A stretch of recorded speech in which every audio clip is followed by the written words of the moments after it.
Hey, ladies, if you have always wished that you could work with me personally in a small, intimate setting, I have some great news. For the first time in over a decade, now that things are opening up, I cannot wait to get my hands on you personally. So we have opened up application to our Plug into Your Superpower retreat to the public. So apply now and see if it's a good fit for you. Just go to datingwithdignity.com/plug into form. I cannot wait to meet you in person. Again, that's datingwithdignity.com/plug into form. You're listening to Life Check Yourself with life coach, transformational leader, and dating and relationship badass, Marni Batista. Every week, you'll get the raw truth from top experts and real people on the important life and love issues you want to know about. So if you're ready to life check yourself in your relationships, your career, and the areas of your life that matter most to you, and you're not afraid to be called out on your stuff, then you're ready for what's next. Life Check Yourself with Fred Joyal. The best way to start up a conversation with that hot guy you're interested in. Ladies, welcome to Life Check Yourself. This is the inaugural episode in my new digs in my mobile home, as they say. And I am so lucky it's no coincidence that my guest today, Fred Joyal, is an author, speaker, entrepreneur, and business advisor. He has written this book, which I love the title, Superbold, From Underconfident to Charismatic in 90 Days. So it's so perfect because I feel like I had to be super bold to make this move. His book is an Amazon and Wall Street Journal bestseller. He once beat Sir Richard Branson in chess. He was a question on Jeopardy. He's a cyclist. He's a below average tennis player and a worse golfer. Do you play pickleball, Fred? I have dabbled in pickleball. And are you which is all the rage. It is. Are you a below average pickleball player or a better pickleball player? I think I'm a better pickleball player than tennis player. Yeah. So if you want to go, seems to be easier. Yeah, I think so too. So you might find Fred on the courts in Los Angeles. He's also famous because he founded 1-800-DENTIST, which is like amazing. So let's get started. So I mean, really, I was so drawn to your work. This whole concept of Superbold. And you consider it, that it's a superpower, meaning that, is it that we can achieve it? Is that it's innate inside of it and we have to find it? Like, let's talk about Superbold.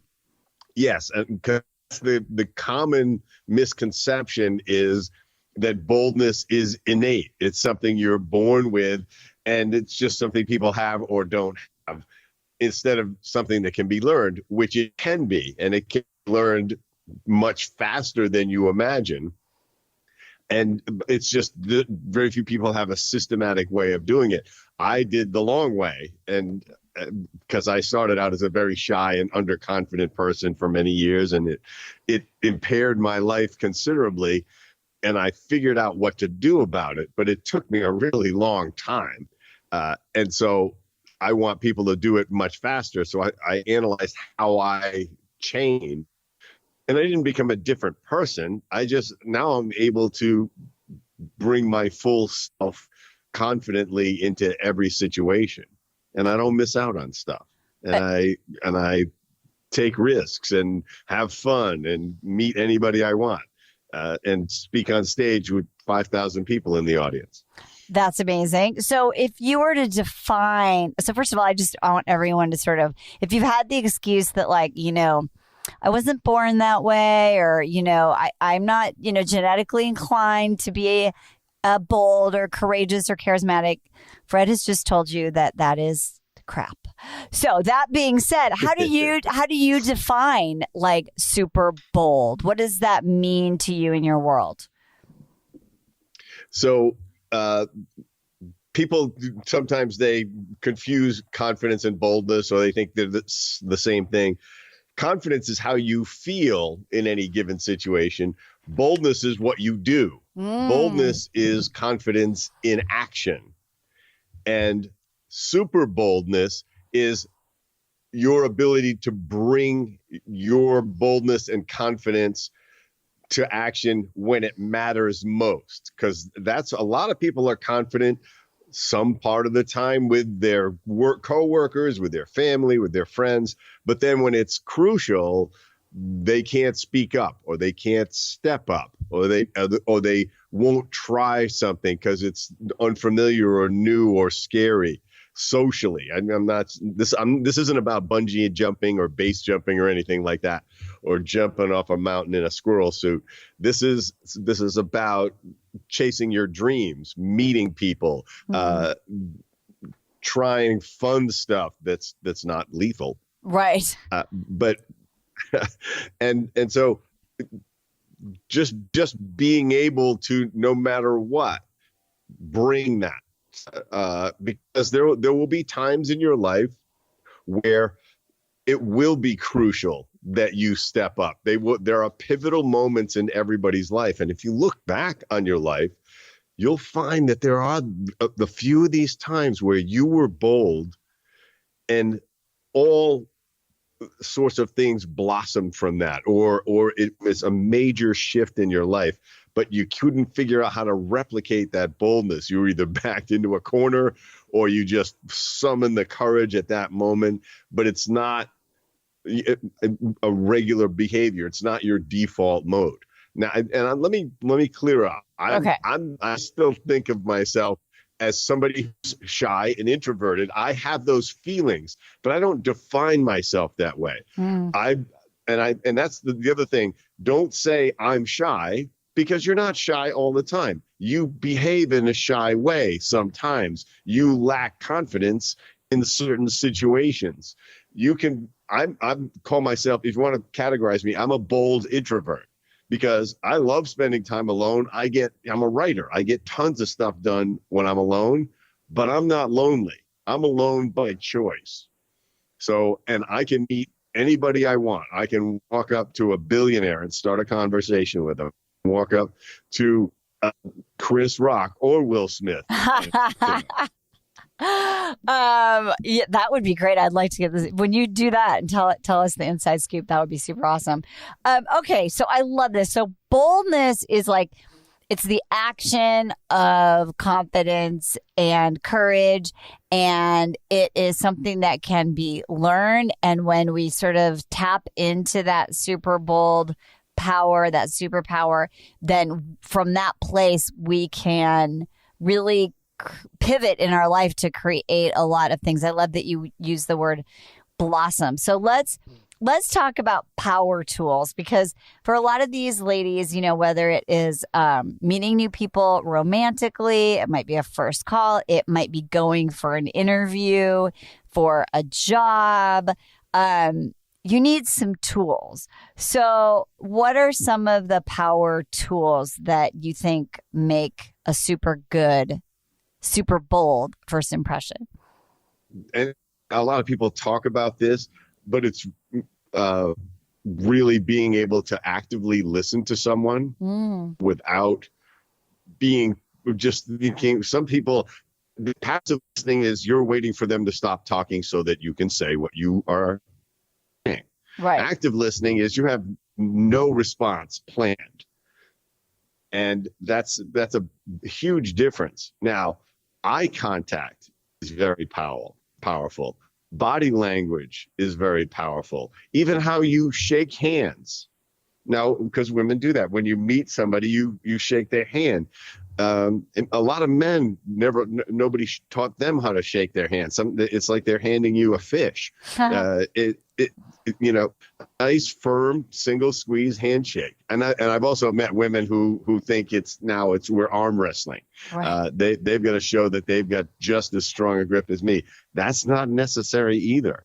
But smiling is really powerful. And it's not necessarily a flirtatious smile. It's like, stop and take a look at what your resting face looks like. Are you talking about resting bitch face? Yeah. Well, resting bitch face certainly is something, but we all have a resting face, and sometimes our mouth is downturned. Yeah. And we don't really realize it because that's how we relax. It's not necessarily a bitch face. Right. But you gotta, and I have that. I can look grumpy if I'm really concentrating, right?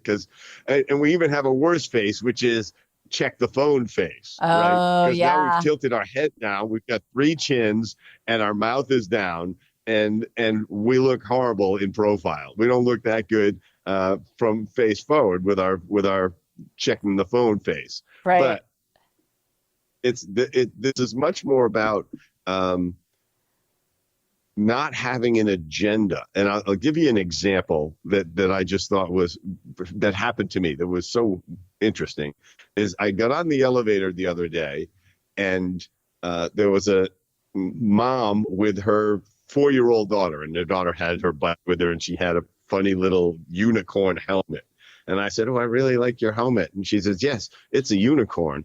And I said, "Yeah, that's nice." I said, "Do you want to press my floor?" Because, kids love to press the elevator button. So she said, "Yes." I said, "I'm number 4. And she says, "Oh, you're only 1 floor away from us. We can come up and visit." And I thought, how lovely and innocent and sweet.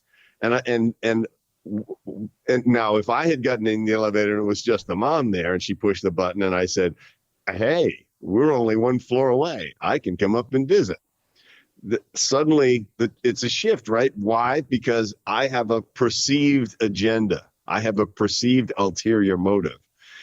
So and this is what we want to lose when we're meeting people. A lot of people, this is the problem with networking, right? It's like, oh, I have to make sure they get my number, or I give them my card, and I want to sell them real estate or whatever the heck it is. I got to be able to email them and get them on my subscriber list. Everybody, we feel the ulterior motive in the conversation, and it repels us. So you have to lose that. The only motive you should have is to connect with that person as a human being and find out who they are, what matters to them, what's important, what they care about, what's been interesting in their life in the past weeks or the past month.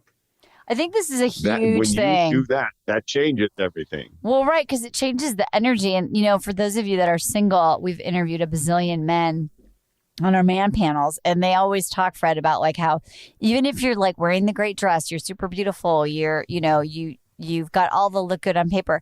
If there's sort of an energy of like, I have an agenda. Are you wasting my time? Are you the right one? Do you make enough money? Do you, they feel that palpable energy. So what I hear you saying is like a really important power tool is to go in just being present for the experience itself rather than, thinking about the outcome that you want or you would prefer.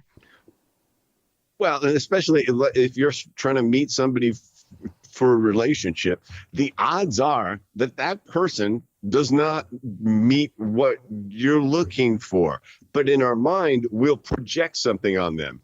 Oh, he's dressed really nicely. He has a Rolex. He pulled up in a Porsche, or he lives in Bel Air, or whatever. He's got great teeth. That doesn't mean anything. That doesn't mean you're going to like this person 20 minutes into the conversation. But we do this, and men do the same thing with women. They create all of these things, none of which are necessarily based in fact. They're all projections.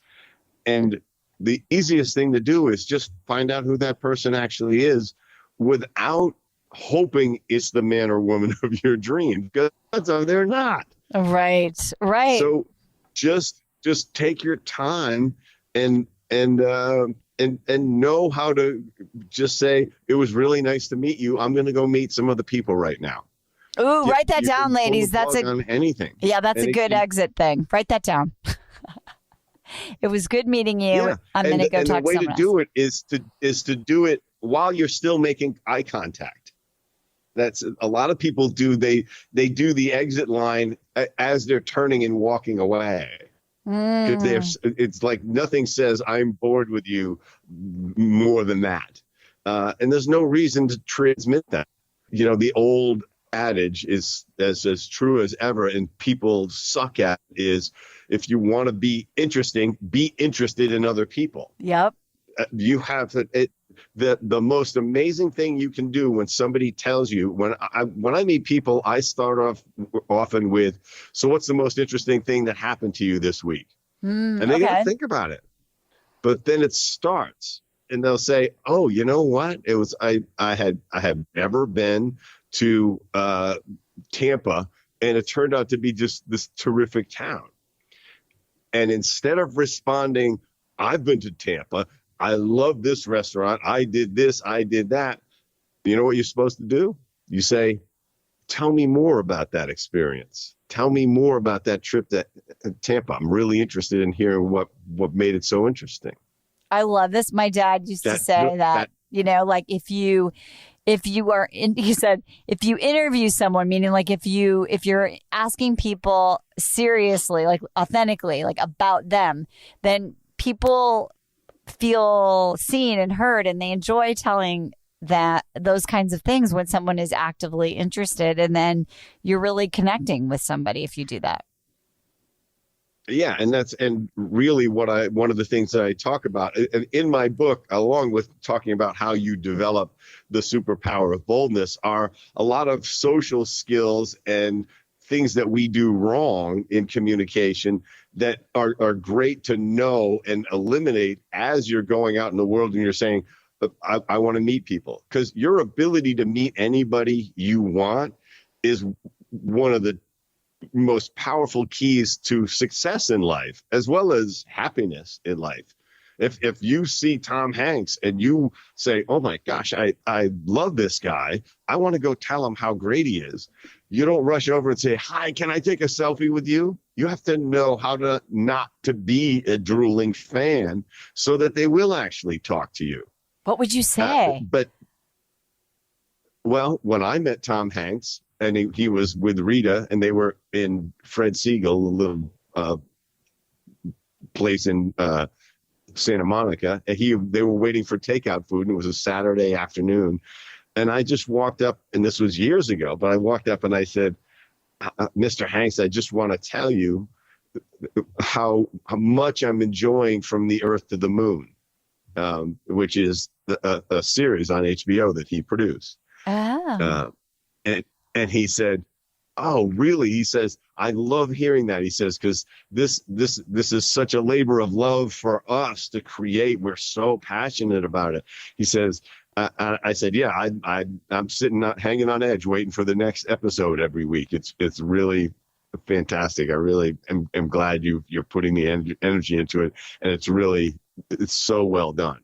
And Rita jumped in and they talked about it. And I didn't need an autograph. I didn't ask for a selfie. I had a real conversation where I told him how much I appreciated his work. I love that. I can brighten his day too.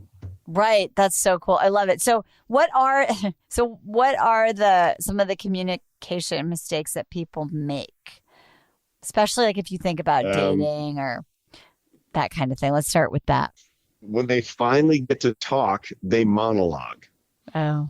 They especially if they're shy or they exhibit shy behavior in those situations. When somebody finally lets them talk, they talk in an unbroken stream because it's nervous energy is almost propelling it.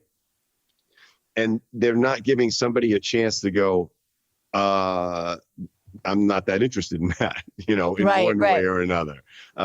They're burying them in detail about something, and it may be something that they're really passionate about, but they haven't found out if that person wants to know what you're so excited about that you're not going to let them get a word in edgewise. And the trick is to catch yourself doing it and just say, you know what? I'm so excited about this. I know I can't stop talking about it, but I really want to hear more about your trip to Tampa. Right. Just stop yourself. Just stop and yourself. Then they go, oh my gosh, she's self-aware, right? She's excitable, which is great, but she knows that she's babbling a little too much, and she just stopped herself. And they look at it and they go, I can remember to do that when I start talking in an unbroken stream like that. It's really just showing yourself aware. Now they just appreciate your enthusiasm, but you've also given them a break, and let them get away. If they're not interested, let's find out.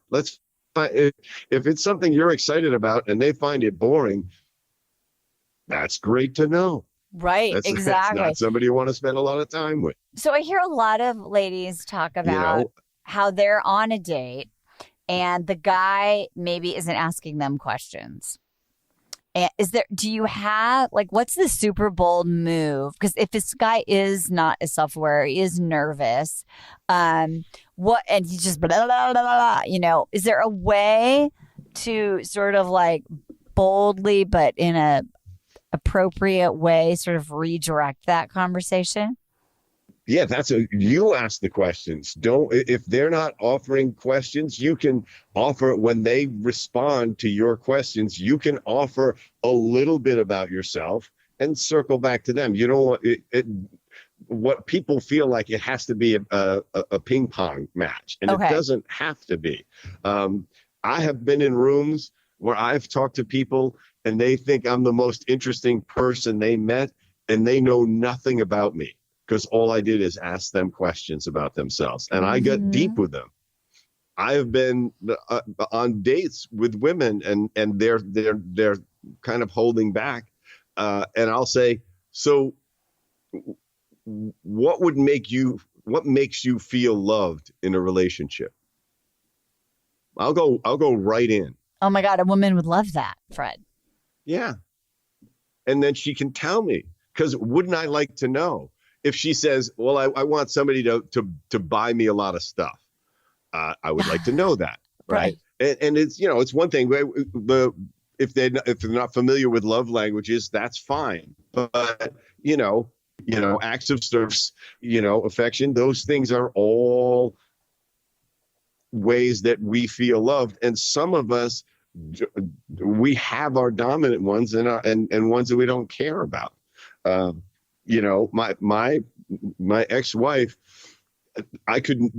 if I tried to buy her a gift, I was wrong 98% of the time. Oh no. So, but she loved the process of us picking something together for her. But I could never develop the skill to pick it alone. So you have to really know about her. Yeah, I just had to learn that instead of trying to, surprise her with stuff. I mean, some people hate surprises because they are particular about it. Try to buy women clothing without really understanding them. Good luck with that. Right. Because now especially if you went out and went crazy, you spent $500 or $1,000 or something like that, and they go, "Oh, thank you," and they think, now I'm going to have to wear this damn thing at least once. And so it's if the man is clammed up, it's because he hasn't developed the social skills to just interact with a new person. Many people don't know how to meet somebody initially. They don't know how to listen. They don't know how to offer stuff. They don't know how to pay attention. It's the first step of what I have what I call the pride method. That's what I was going to ask you about. I was going to ask you, what's the pride method? Your boldness muscle. Yeah, you build your boldness muscle with exercises. That's the way it's designed. The third of my book is all of these exercises that you're going to do that start very simply, very basically, to build your boldness muscle. And they're based on the pride method, which is an acronym, which is and it's preparation, relaxing, insight, dosage, and everyday action. And I'll sum them up a little bit more. Okay. But I like the word pride because why wouldn't you want to live a life that you're proud of? That's what this is about, is you chased your dreams. I have talked to people, actually, it was actually an individual. He was a nurse, and he spent a good portion of his career in elder care with people in their last days and sometimes their last hours. And he said, almost to a person, their regrets were not about anything they did. It was all about stuff they didn't do, stuff they didn't say, stuff they didn't try. Wow. And that's what is gnawing at them in their final days. And the stuff they made, they tried and failed at, or it didn't work out the way they thought or whatever. They look back and go, at least I tried. And this is the great secret in life, is trying and failing feels almost as good as trying and succeeding, as opposed to not trying. Not trying is what gets you. When you try and you fail, you say, okay, why did I fail? I entered this. I walked up to Tom Hanks and I said, I had the nerve to walk up to him and I said, I'd love to take a selfie with you. And he says, I really don't do that. You stop and say, why was that? Why? Because a million people have done that to him. So what do I do? How do I learn from that? But I walked up to him. I didn't say, oh, he's too famous, I didn't talk to him. I bungled it, but how do I do it better next time? I wish I would have met you. I wish I would have met you. One time I was on an airplane. I don't know why. Kim Kardashian was flying a regular jet, not her private jet, but it was her and her assistant. I can't remember her name. And my daughter was like, go give the Kardashians your card. All those women need your help. All those women in the Kardashian family need your help. And I was really bold. I was shaking, Fred. And I went up there and I was like, hey, I love watching your show. And, I help people find love. And just, if you ever have a need, like, here's my card. But I think that I could have done so much better if I would have followed, like, one of your methods. Like, I was bold, but I needed help with the execution on it. But I was shaking in my boots. Yeah. Well, that's why you need to relax too. So the pride method. Right. I wasn't relaxed. Yeah. Preparation is you prepare what you're going to say. How do I not be the drooling fan? Right. That's why I prepared myself. Look, hey, it's Tom Hanks. What am I going to say to him?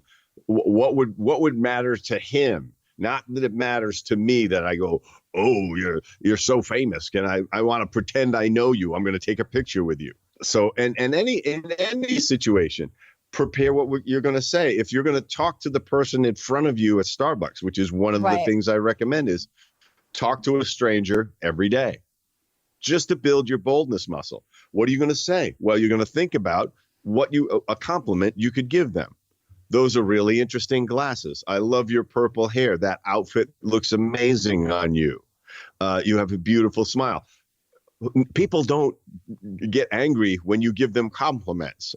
Right. We're so stingy with them, right? But it's so you've prepared what you're going to say. And there's a real secret to preparation, is when you've prepared what you're going to say, now it lays the foundation for being spontaneous in the moment. You could say, I'm going to walk up to the Kardashians and you're going to say, what you've done for women with big butts is really impressive. Really. As a woman with a big ass, thank you. Yeah. As one of the club of big butted women, you have really opened the playing field for us, and I really appreciate it. And she's gonna laugh, right? And but in the moment, you may just walk up to her and say, I was gonna thank you for opening the field for bigger butts, but your eyelashes are absolutely amazing, and I have to tell you that first. Right. All right. Because you had what you were going to say, and in the moment you could be completely spontaneous and genuine and authentic. And she's Kim Kardashian, and she's still going to say, "Oh, thank you so much." Right. She spent 4 hours putting those eyelashes on. Exactly. I was mesmerized by your eyelashes. That's amazing. Yeah. Okay, so prepare. Second step is relax. Now, what many people have no idea how to do is just relax. And it's not by somebody telling you, why don't you just relax? Yeah, I hate because that just makes you more nervous. Right. Right. Because you go, oh, it shows that I'm nervous. That's even worse. It's like, and people would say that to me when I was younger. It's like, if I knew how to do that, I would be relaxing right now. Right. But you can relax yourself, and there's some very simple techniques. The first thing you do is you check your physiology. You see what you're doing with your body. Are you tensing up? Are are you slowing your breathing? Are you not breathing? Just shake it off, relax, and then breathe. Take 2 or 3 deep breaths. When I go on stage, I'll take 2 or 3 deep breaths backstage. I'll shake my whole body out because I want to hit the stage energized. I want to turn every bit of my adrenaline into an energetic performance, not a nervous performance. I love that's that. Not what somebody wants to watch. Right. And that's a big differentiation between an energetic and a nervous. We don't want nervous. Yeah. And when you realize it's the same thing in your body, you can take it and say, I'm not nervous. I'm excited. I can't wait to get on that stage. I love that. That's amazing. So using breath, being just centered and grounded, and I love that. And it takes a few seconds. In a really tense situation, or really like if I'm backstage and the guy can't get the microphone to work and the projector's not working for some reason, then they finally get it working, and the guy reads my bio horribly before I get on stage. I'm back there, and the tension is building in me because I'm not happy. Right. And it's making me nervous. And I said, that's not what I want to bring on stage. So I will vibrate the vagus nerve that runs down the center of your body. Okay. By just making this sound. I will take a deep breath and I will let it out slowly, making this sound. Ha. And it vibrates all through my core as I do it. If I do that 2 or 3 times, my anxiety will disappear. Oh, I love that. And I can just ramp up and just go on stage. It basically, it's the way you shake it off. You shed that anxiety. So you just go, like if you're feeling anxious, you just go, ha, you take an inhale and then you just go, ha, like that, ha. And that's how you do it. Do a long version of that. Take a breath ready? And let it out. Yeah. Ha. Oh my God, that totally works. I know. That's so good. My husband and I are going to be doing that as we road trip here in this RV. We're going to be hawing, and I'm going to send you a video, Fred. So, and the other thing about preparation is it also relaxes you. Right. Because you know what you're going to say. The next step is to have insights. Bold people have learned things either early on in life or they figured them out. I figured them out. Is that 99% of the time, nothing bad happens unless you label it that way. All right. That's amazing. I'll give you an extreme example of that. A friend of mine, she was speaking in front of an audience of 1,000 people, and her high heel breaks. Oh, shit. That's bad. Yeah. Right. And the gasp from the audience, all the women, it was audible. Like they all saw it happen. Now, most women think I must get off this stage somehow. What she did is she kicked her shoes off and she said, I guess I need to start spending more than $30 on shoes. That's so good. And what happens? They roared with laughter because they were so nervous for her. Right. And then when they saw she wasn't going to panic, wasn't going to be upset, wasn't even going to be embarrassed, she was going to make a joke. They loved her at that point. She owned them at that point. And that's the lesson is embarrassment is a choice. Right. All your reactions are choices. I could spill wine on myself at dinner and be humiliated, like, oh no, I'm going to have this wine stain on my shirt the rest of the night. Or I could just say to everybody, this is why my dry cleaner loves me. Right. And it happened. And everybody goes, oh yeah, I've been clumsy too. I wish that hadn't happened to me, but it's rolling right off him. And they're drawn to that. That's why that charisma is what I talk about in the subtitle of my book. Charisma is just when you're comfortable everywhere, people are magnetically drawn to that. That's all that is. They want to be, and also, there's that whole thing that everybody admires people who are vulnerable. So when you can laugh at your own sort of faux pas, or right, then you're like, oh, they're like a real person, and then they're going to connect with you. And I'll do it on stage. Like if I'll forget where I am sometimes. I'll go off on a tangent, and I'll be like, and I'll just turn to the audience and I go, all right, where the hell was I before I went off on that? Somebody knows. They start yelling it out. Right. And that's so cool. They're fine with that. They're first of all, I've engaged them, and they're going, oh, he's just a regular person like us. He forgets where the hell he is in the middle of his talk. But he doesn't panic. Right. I decided to not make it a bad thing. Right. The other thing that bold people know is that people are not thinking about you anywhere near as much as you think they are. Correct. Right. They're thinking about themselves. Yep. And you have stuff that you did 20 years ago that every time you think about it, you still cringe. Yes, I do. Nobody else who was there remembers. Right. But you bring up the pain of it. You can make it worse. Go to your high school reunion and test that out, people. You're like, remember? They're like, no, I don't remember that. Wait, Fred, I want to make sure we get through the whole Pride method. I think we're only on R. We're insights. We're on insights. Okay. Insights. Those were 2 key insights. There's a few more. They're in the book. They're in the book. You guys, all the link to the books are going to be in the show notes. So don't worry about that. Other people's opinions is that bold people say other people's opinions are none of my business. They have a tiny group of people whose opinions they really care about. Their family, their spouse, their close friends, their mentors. Yep. Everybody else, it doesn't matter. Yep. Because everybody has all these crazy judgments about us and they don't know us. Yep. When somebody says, oh, they're all going to laugh at me. And I say, do you know them all? One, right. Is that true? The other thing is, ask yourself if this crazy voice in your head is saying something that could possibly be true. Because it almost never is. Yep. Oh, Tom Hanks is going to punch me in the nose because I went up and talked to him. Right. Or he's going to give me the cold shoulder. 99% of the time, you're wrong about this stuff. But we listen to that voice. Bold people don't listen. They proceed. They are never the ones to stop themselves. And that's huge. That's a transformational mindset. If you are never the one to stop yourself, because we are the ones mostly stopping ourselves. Right. I just decided with Kim Kardashian, like, I don't know her. She's not ever going to remember this moment in a million years. The worst thing, the worst thing that happens is she throws it away.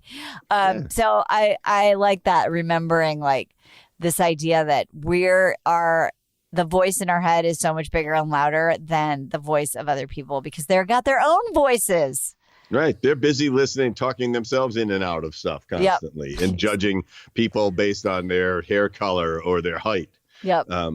And so the next step is dosage, which is to control. As you build your boldness muscle, you control the intensity of that experience in your venture into your discomfort zone. Okay. You're not going to go so deep into it that you retreat back in your shell. If you want to learn to speak in public, you don't hit the stage with 500 people the first time because you're going to crumble. You go to Toastmasters and you get and work in a really supportive group of 10, 15, 20 people. And then you get to bigger and bigger audiences. And you build your boldness muscle by controlling the intensity of it and pushing yourself, but continually pushing yourself into your discomfort zone. A lot of people pursue comfort as a goal. Comfort is where you go to restore yourself so you can go back out and live a full and exciting and satisfying life and chase your dreams. I love that because I think that's so important that we get so attached to what we're comfortable. And I think, being courageous, right? Being bold is about being able to have this anchor inside of you. And so far, all of these elements of the pride system, which I really love, they're all within our control, right? It's not dependent on someone else. So that's really empowering. Yes. And the final step is the E is everyday action. Do something bold every day. Yes. I love that. Like, what's something bold you did today? It's early for me. So it's only 4. I'm trying to think if I haven't left the house yet. But I did, sometimes the bold thing is you just shoot out a text to somebody. I did actually, the bold move I made is there's a guy, I'm trying to remind him to come back to me as a client.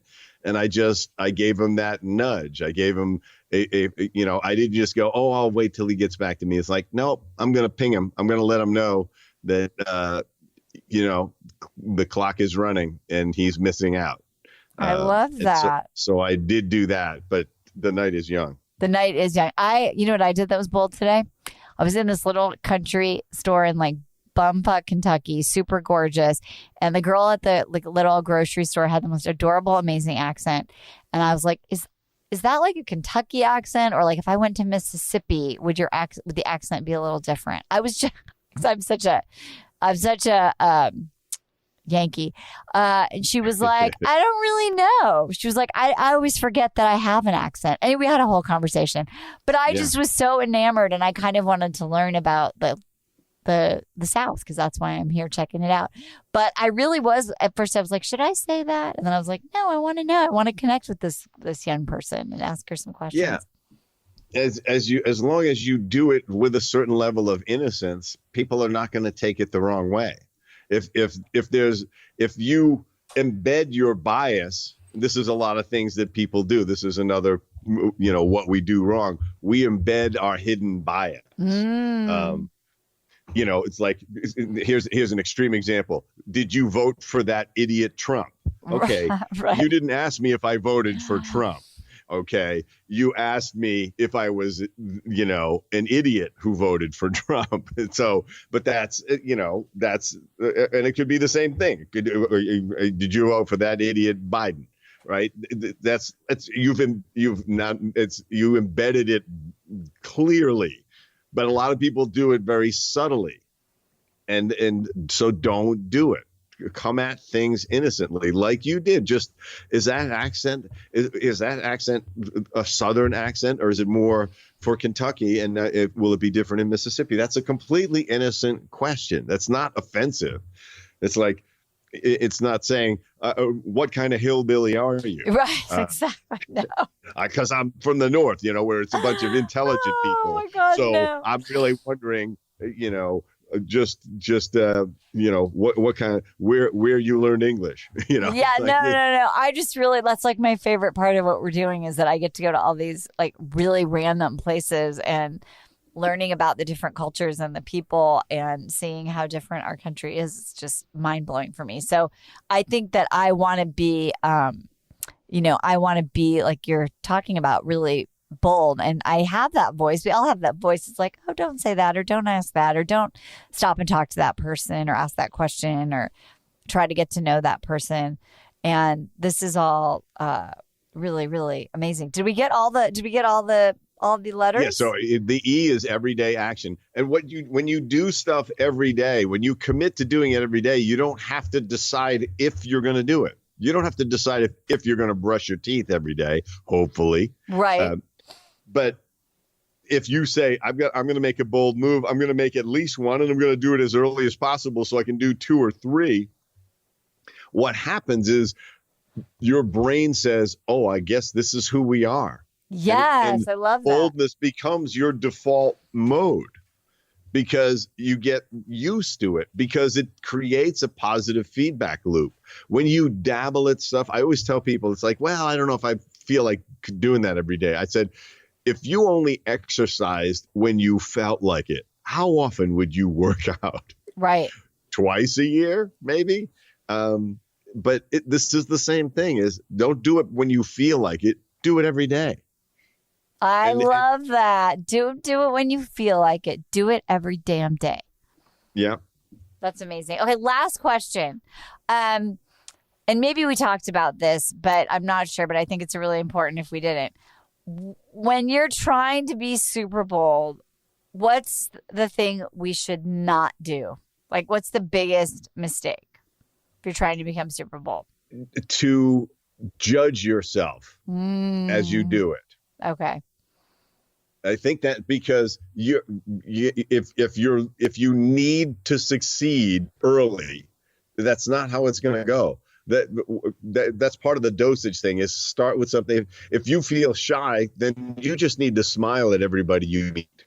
And then the biggest mistake you'll make, it took me a while to get to it because I come at this thing all sorts of different ways, but don't take on other people's judgments. If somebody doesn't smile back, you don't have to beat yourself up about it. You don't have to decide you're unworthy.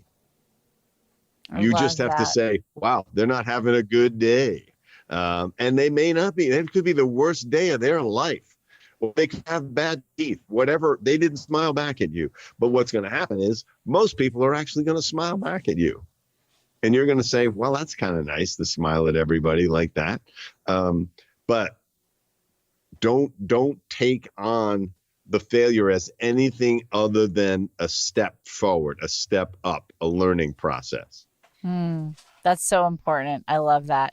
Ladies, if you want to find out more about how to be super bold, the book is called Superbold, From Underconfident to Charismatic in 90 Days. We have links in the show notes. Fred, thank you so much for being here. You're super awesome.